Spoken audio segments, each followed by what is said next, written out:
How are you guys doing this beautiful Saturday?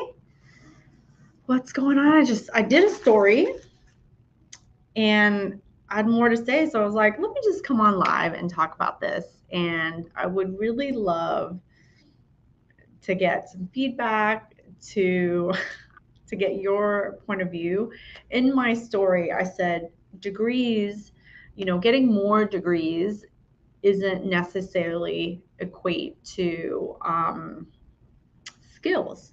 So you can come up with more degrees and get more degrees, but that doesn't necessarily give you any kind of career stability, right? It doesn't increase your ability to help someone.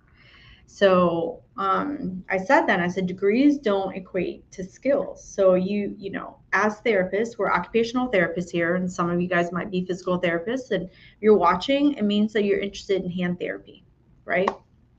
Now, degrees don't necessarily equate to like that we can help anyone, right? Degrees just mean like you enter to play. You enter to play the game. So we have a degree in occupational therapy, physical therapy. We enter the game to be able to provide that particular service. That's it. That don't mean squat in terms of the ability to actually help someone. Tell me, show me a person that came out of OT school knowing exactly what to do with every single genre, every single group of people that we could help. Absolutely not. With the degree that we get, we're able to start the game and potentially help somebody. And it's in helping people that we can get a job. It's in helping someone that we can exchange, the currency essentially, right? Your degree as a therapist really just lets you enter to play. Now, recently, I've had people come up and say, "Hey, if I'm a massage therapist, can I become a certified hand therapist?" Absolutely not. Now, are there massage therapists saying that they can help people with hand problems? Sure. But in the hand therapy realm, as certified hand therapists, as occupational therapists, as physical therapists, helping people in hand therapy, we're helping a very particular group of people with hand and arm problems, right? It is not the same as a massage therapist. If you are an assistant, if you are an occupational therapist assistant or a physical therapy assistant, can you do hand therapy? Of course you can. You can help people if, as an assistant, you're working with that occupational therapist, you're working with that physical therapist that actually provides hand therapy, and you as the assistant can follow that particular plan of care that was created, and hopefully you have the skills in order to be able to help them. Now, I would say, like, what was it? Last time I looked, 85% of certified hand therapists are occupational therapists. And then the other percent is our physical. Did I say that right? 85% are occupational therapists, and the rest are physical therapists. So if you're a physical therapist and occupational therapist, you can help with hand therapy. But there's a lot of people who could say they can treat certain types of hand and arm pain, right? Certified hand therapist. So if you are a certified hand therapist, that means that you help a very, very particular group of people with that sustained hand and arm injuries. Majority of the time, it's with surgical cases, right? And I'm not talking about like simple stuff. I'm not talking about like carpal tunnel, because then everyone's like, oh, I can massage that out. I can, do all sorts of stuff to like alleviate the problem, right? I mean, look, well, I was just at a conference, and CBD oil or creams are like everywhere and their mother that claim to cure carpal tunnel, right?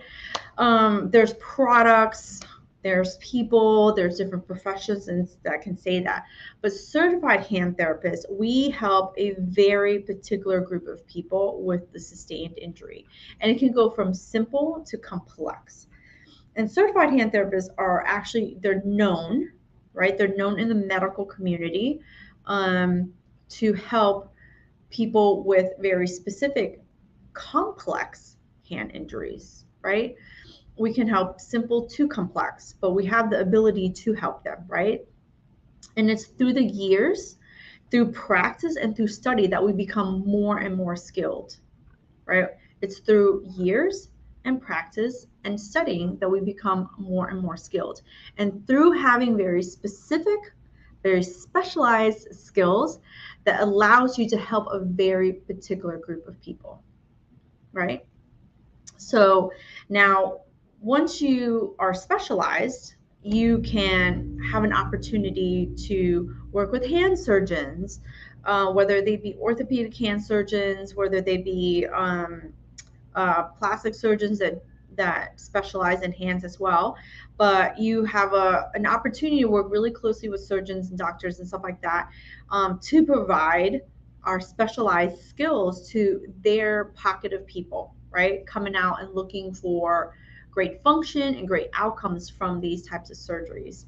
We have the opportunity to work with patients that have major life events that have change their lives through these different types of injuries that they can sustain. And then we help them along the way, along their journey of recovery. And we get the chance to help them reduce the risk of re-injury, but we can also help reduce the risk of another surgery, right? Or if some cases they need another surgery, and we have to have very specific conversations with them about what does that type of surgery need to look like.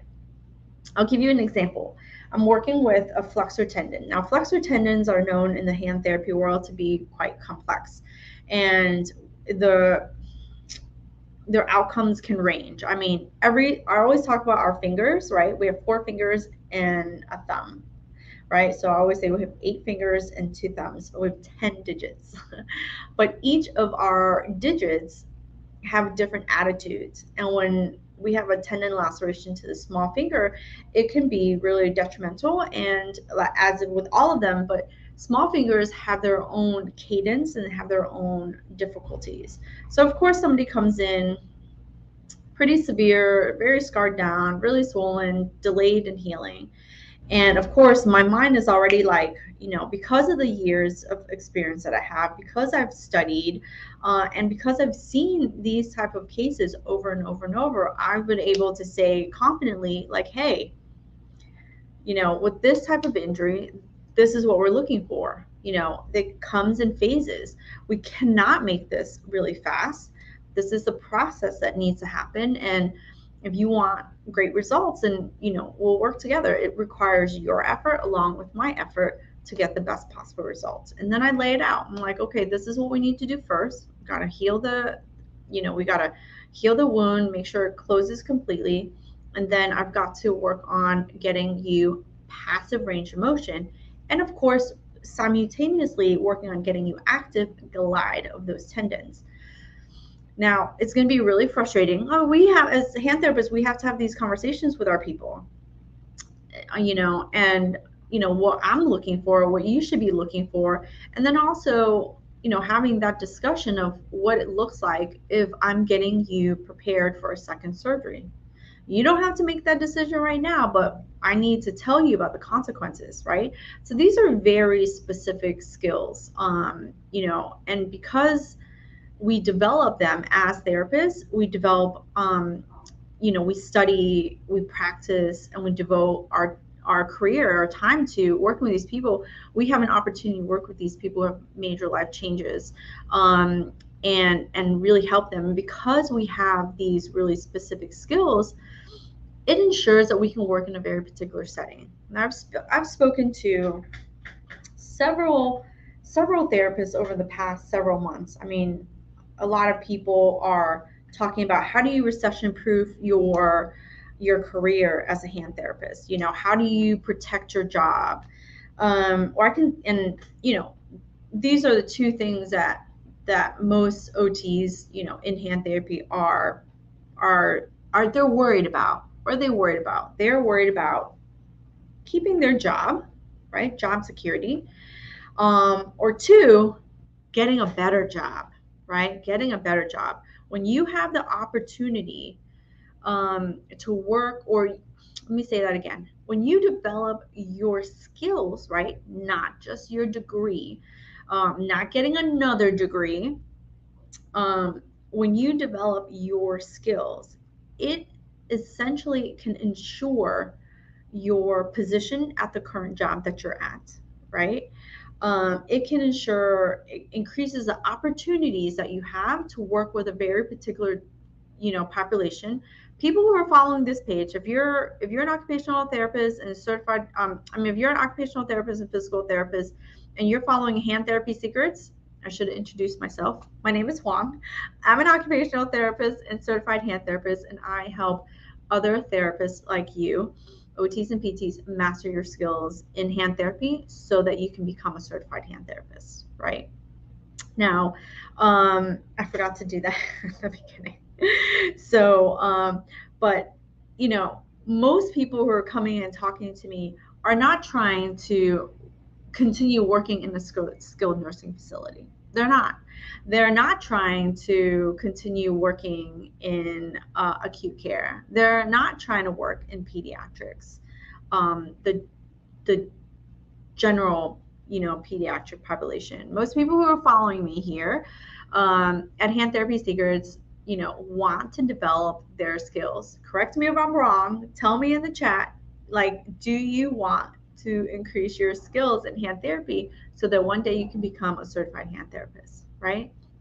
So that one day you can help more and more people with a very particular type of injury, which are hand and arm injuries. It can be hand, it can be wrist, it could be elbow, it could be shoulder, right?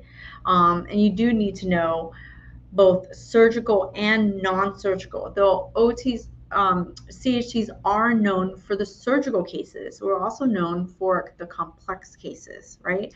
But most people are coming in and they want to become certified hand therapists because there is a sense of job security, career security, right? And one of it is to keep your position, to ensure that nobody is knocking you out and saying, hey, since we have less patients or less hours, why don't we, chuck you to the skilled nursing facility? Why don't we chuck you into a long-term care facility, right? You want to stay and you want to be able to work with very particular people. The other thing is, most therapists want to become certified hand therapists also, so it gives them opportunities to get better positions. I know I did. I know when I was, starting out as a hand therapist, I became a certified hand therapist around like five and a half year mark. But it took me a while. Back then it was 5 years. It took me a little while to just even get into the position. It took me 4 years of working an adult to get into an outpatient hand therapy position, where then allowed me to continue to study. I did say to myself that I would study regardless of the position, because I had the years, I had the hours, because working in acute care and working in a big trauma hospital allowed me to work with a lot of surgical cases. I just didn't keep them, so I couldn't follow the longevity of their improvements, right? But without the position, it was really hard. I mean, without the position, without the pressure, without the accountability, like, I was talking to myself like I would study, and I would never study. I would just put it off and put it off until I was under a lot of pressure, right? Let's be honest. I didn't really study until I was under a lot of pressure, and then I was like, holy crap, I gotta study. There's no, failing. So if you're in that boat and you want to recession proof your career in hand therapy as we move into, this recession that everyone's talking about. Everyone's talking about, like, the world is talking about recession. The world's talking about like what's going on in the economy and stuff like that. And healthcare is somewhat recession proof, because at the end of the day, people do need, therapy when they get hurt, right? But people have a lot more choices and options than you give them credit for. There's this thing called YouTube University where people are just going on there and just trying to figure out stuff themselves. Like, if you're a therapist, you're going on there and trying to figure things out all by yourself too. But at some point, it's just not enough. And it takes a really, really long time, right?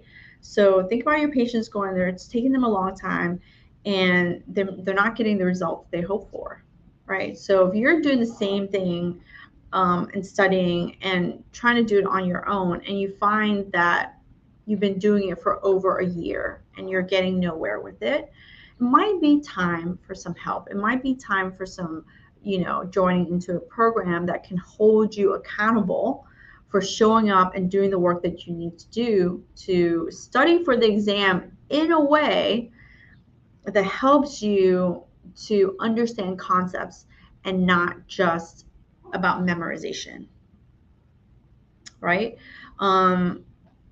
You get to keep your job when you help more and more people, right? So I have a clinic. What you see behind you is I'm in my clinic today.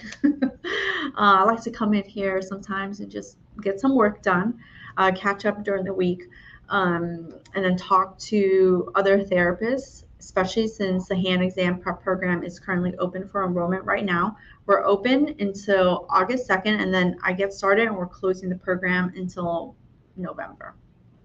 Right? So I can tell you the one thing that when I'm talking to therapists, no matter where I'm talking to them from, number one, they want to ensure job security, right? Job security can come from, I want to keep my job or want to get a better job, but job security. And how do we do that? We have job security when we can help more and more patients in the way that we are skilled to do. Right? So how do you recession-proof your career? You recession-proof your career, you're able to increase the opportunities that you create for yourself by increasing your skills. It's always going to come down to skills. How do you increase your skills? You've got to get that practice in. You've got to get that studying in. But really, if you study for the certified hand therapy exam and you dial in not just to, I know there's different programs out there that, you study all on your own and then you review stuff, or you are taught by other students, or you might be in other programs where it's really so much about just memorizing. And here's why I teach differently. The reason why I teach more about concepts, there's a certain amount of memorization, right? Like hands down, there's a certain amount of it. But here's why I teach via concepts. The reason why I teach via concepts and improving your skills is because, number one,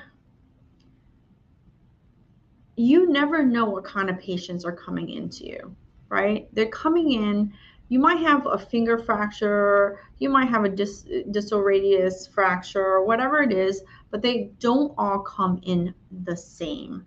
They come in very differently. They come in various stages of their injury, of their recovery. And we as therapists, we as these specialized therapists, in order to be able to help them get results, in order to ensure our security, in our career, we have to be able to help them. We have to be able to critically think through, what do they need? When do they need it? And what are the consequences of what happens if they don't get what they need? There's a timeline that we have to work through. So because we never know what kind of cases are coming in our way all the time, and people come in so differently, we have to be able to critically think through those and help them make decisions about what they need to do, but help them make decisions about what they need to do so they can keep coming in to get the results that I know you have the capacity and the capability of helping them with, right? That's number one. Number one, it's because when you study for the exam, it allows you to be that much more skilled as a therapist in terms of your critical thinking, in terms of making decisions about what they need and having conversations with people about what they need, whether it be the patient or the doctors or the case managers or the adjusters. You can have conversations about like why they need what they need, right? That's number one, because I don't know of any OT that wants to be like the worst OT. You know, the OTs that I work with and talk to and hear from, they always want to be the best therapist. Because we came into this career because we care about people, right? Number two, the reason why I teach on concepts is because you just never know what kind of questions that are coming your way on the exam. This exam is like no other exam you've taken, right? It's like there's a standardness about it, right? Standardized exam. One of the things I used to say is like, I'm really bad at standardized exams. And so I'm trying to change how I say that. I don't like to say that I'm bad anymore. I am not naturally gifted, but I have the capability to learn. And that's what I've done. I didn't get through, getting into grad school and all that good stuff, and then being able to pass my stage 2 exam by not being good, right? It's not about being good or bad. It's just about doing the work based on your own skills, based on your own ability. And we just need to recognize it. And when I work pretty well under a certain amount of pressure, right? But people who work under desperate measures never do well. They just like it just never, like, I've been doing this for 3 years through hand therapy seekers. I've been doing it longer from a personal level. People who are desperate never do well.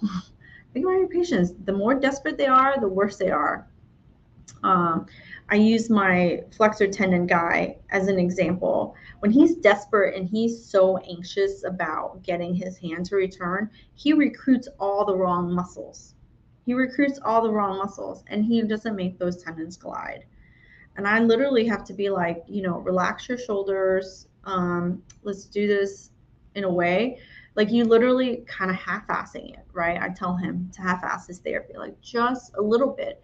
And it helps to mentally put him to focus where he needs to focus on, right? And that's, when you're studying, did I get off track? I think I got off track. When you're studying, you're too desperate. It doesn't feel good, but you don't get great results, right? It doesn't feel good, but you don't get great results. So the way that I teach in terms of understanding concepts is not just so you can be a better therapist, but it's so that you can be more mentally prepared for any kind of questions that come your way on the exam. The commission has a huge bank of questions that they use statisticians to, analyze the type of questions, the results, and all that good stuff. So we just never know what kind of questions are going to be on the exam. You don't know if it's going to be more about hands or is it going to be more about shoulders. You don't know if it's going to have a ton of nerve questions on there or it's going to be more wrist stuff. I just knew that when I was studying for the exam, there were two areas that I was pretty weak in, and it was wrist and it was nerves. Funny enough, I've spent enough time studying that those are actually now my stronger suits, right? But back then, when I was studying for the exam, they were my weaker suits. And I just felt like there were so many freaking nerve questions on there, like 15 years on, like, damn, there's so many nerve questions. Every single time I talk to somebody and I find out their weak area, that's the area that they felt like they had so many questions on, right? If you can focus, you only need 75. It's not percentage, it's just need a score of 75. It's not about being perfect. It's not about knowing everything. It's about studying in a way that can help you be more confident, be more self-assured, have more self-belief, that you can answer any kind of question that comes your way and be able to problem solve it and make decisions. What is the best answer, right? What is the best answer? In real life, we get to have multiple chances when we're working with someone to say, this is going to work. Let's try it for 2 weeks. If this doesn't work, then we're going to move on to the next strategy, right? My guy, keep coming to this flexor tendon because it goes so well with the topic. I'm like, dude, I need extension. I need PIP extension in order to get better motion. You know, I could have splinted him. I could have done a static one. I could have done a dynamic one. I could have, you know, I chose to cast him. These are our choices. These are the options that are available to me and to you. And I chose to plaster cast him, you know, in extension. And we've seen great results.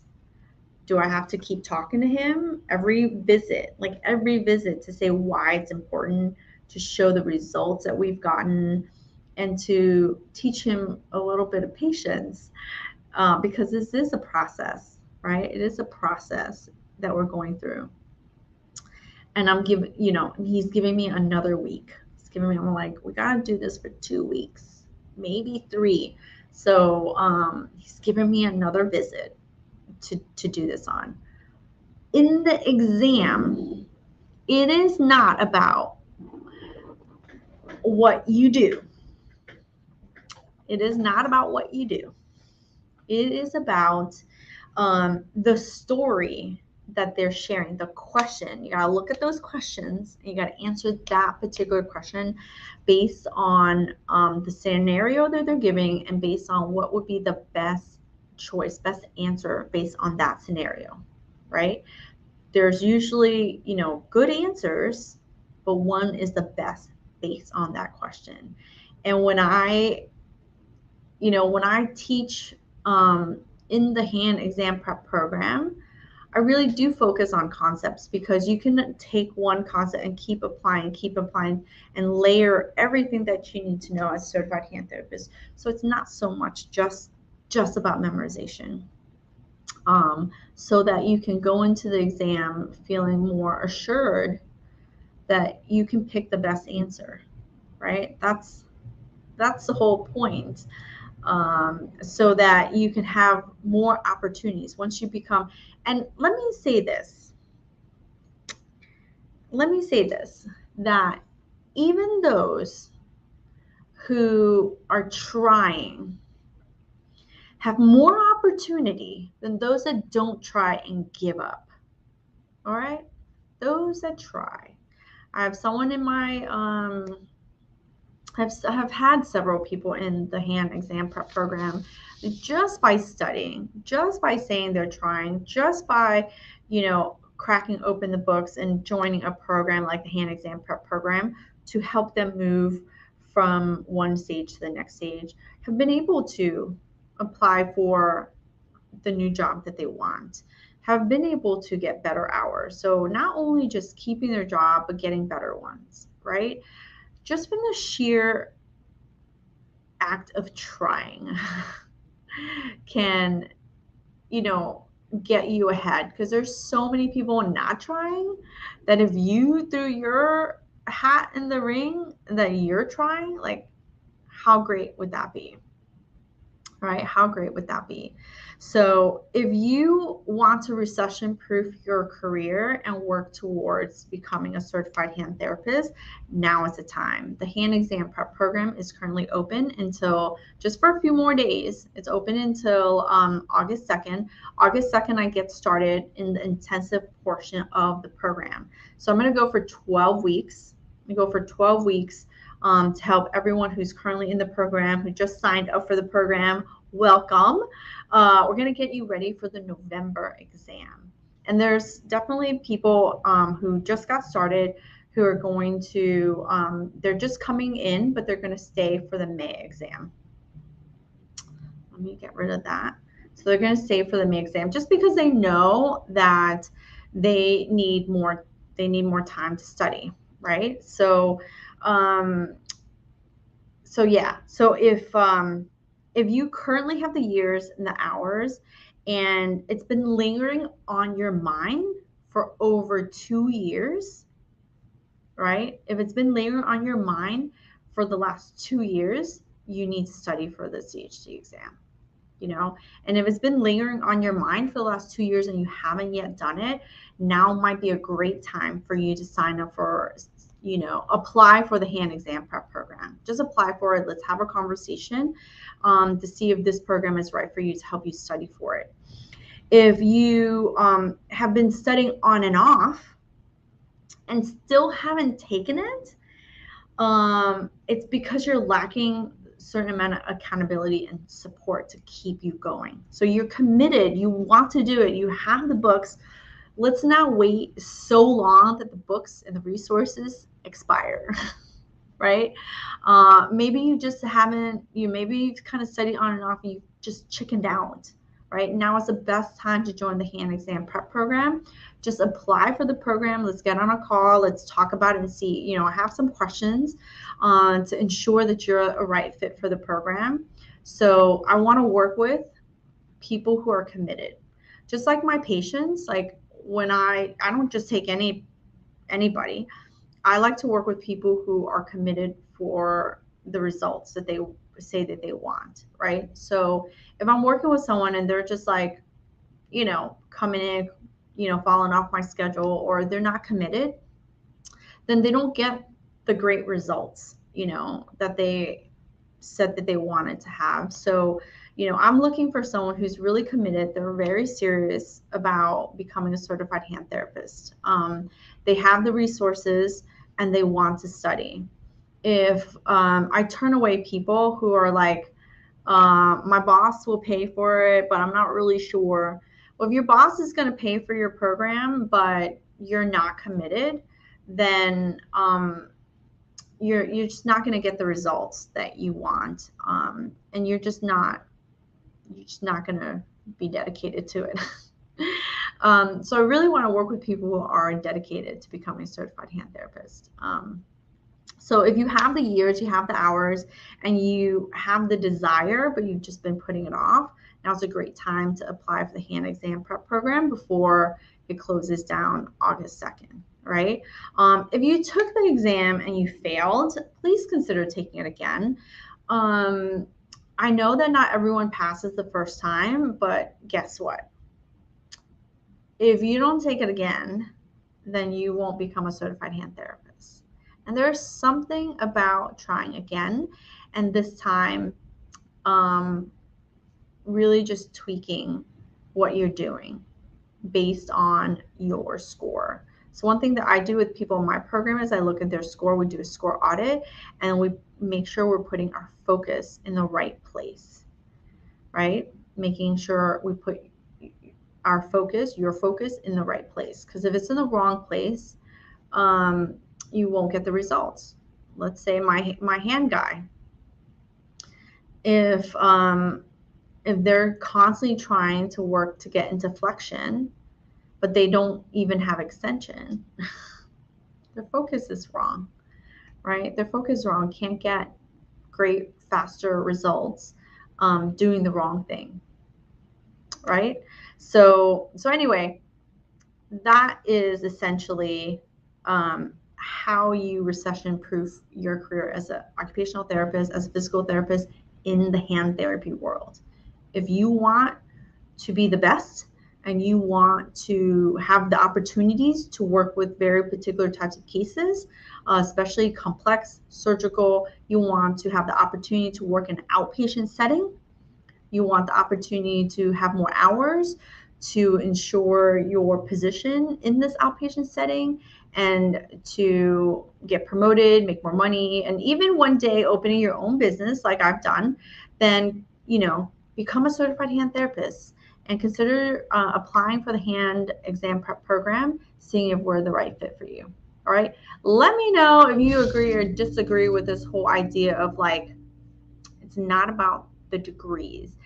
Getting more degrees will not help you increase your skills. Actively working to improve your skills to be able to help somebody with their problem is how we have longevity in our career, not just more degrees. This is one of the reasons why I decided not to go back and get another degree in something else or be a doctor. Like, that's not going to, being a doctor in OT wasn't really going to help me do anything.